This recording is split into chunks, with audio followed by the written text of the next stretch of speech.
पुत्र वही वही का विलोमा, विलोमा का कपोतरोमा और कपोतरोमा का अनु हुआ। तुम्बरु गंधर्व के साथ अनु की बड़ी मित्रता थी।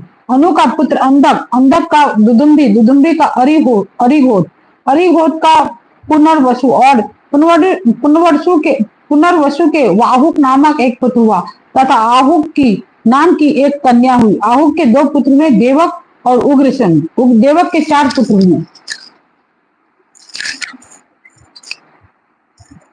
देववान, उपदेश, सुदेव और देववर्धन। इनकी 7 बहनें भी थी, धीर्त देवा, शांति देवा, उपदेवा, श्रीदेवा, देवर्षिता, सदेवा और देवकी।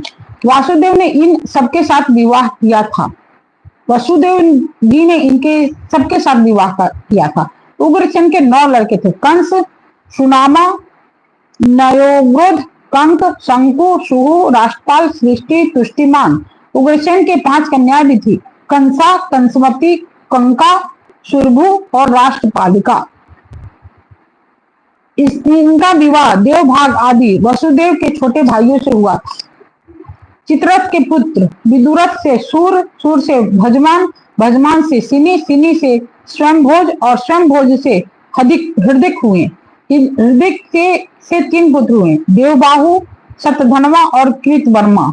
देवमीर के पुत्र सुर की पत्नी का नाम था मरीषा।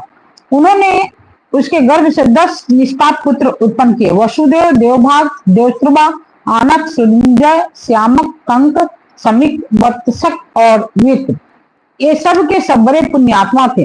वसुदेव के जन्म के समय देवताओं के नगारे और नौबत स्वयं ही बजने लगे थे, अतः वे आनक दुदुम्बी भी कहलाए।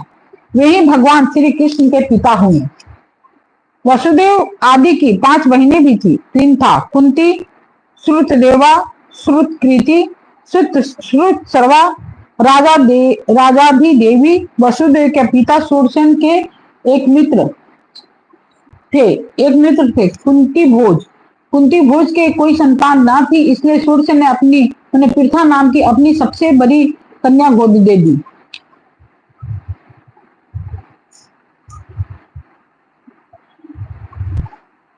पृथा ने दुर्वासा ऋषि को प्रसन्न करके उनसे देवताओं को बुलाने की विद्या सीख ली। एक दिन उस विद्या के प्रभाव की परीक्षा लेने के लिए पृथा ने परम पवित्र भगवान सूर्य का आवाहन किया। उसी समय भगवान सूर्य वहां आ पहुंचे। उन्हें देखकर कुंती का हृदय विस्मय से भर गया। उसने कहा, भगवान मुझे क्षमा कीजिए, मैंने तो परीक्षा करने के लिए इस विद्या का प्रयोग किया था, अब आप पधार सकते हैं। सूर्यदेव ने कहा, देवी मेरा दर्शन निष्फल नहीं हो सकता, इसलिए हे सुंदरी, अब मैं तुमसे एक पुत्र उत्पन्न करना चाहता हूँ। हाँ, अवश्य ही तुम्हारी योनि दूषित न हो, इसका उपाय मैं कर दूंगा।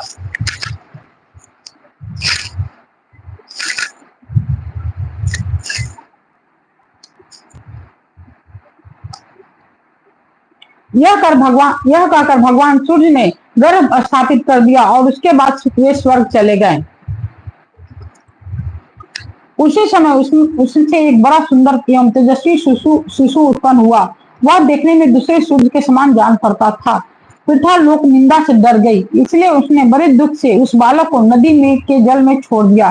परीक्षित, उसी पृथा का विवाह तुम्हारे परदादा पांडु से हुआ था, जो वास्तव में बड़े सच्चे वीर थे।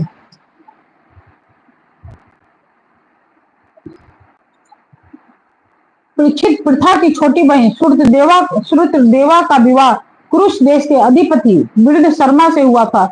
उसके गर्भ से दंतवक्त्र का जन्म हुआ। यह वही दंतवक्त्र है जो पूर्व जन्म में शनकादि ऋषियों के साप से हिरण्याक्ष हुआ था। कैकेय देश के राजा धृष्टकेतु ने श्रुतकृति से विवाह किया था। उससे संत दर्न आदि 5 कैकेय कुमार हुए थे। राजाधिदेवी का विवाह जनसय से हुआ था। उसके 2 पुत्र हुए, विंद और अनुविद। ये दोनों ही अवंती के राजा हुए। केदिराज दमघोष ने श्रुत सर्वा का पाणिग्रह किया था। उसका पुत्र था शिशुपाल, जिसका वर्णन मैं पहले ही 7वें स्कंद में कर चुका हूं। वसुदेव के भाइयों में से देवभाग की पत्नी कंसा के गर्भ से 2 पुत्र हुए, चित्रकेतु और बृहदल। देवश्रीवा की पत्नी कंसवती से सुवीर और श्वान नाम के 2 पुत्र हुए। आनक की पत्नी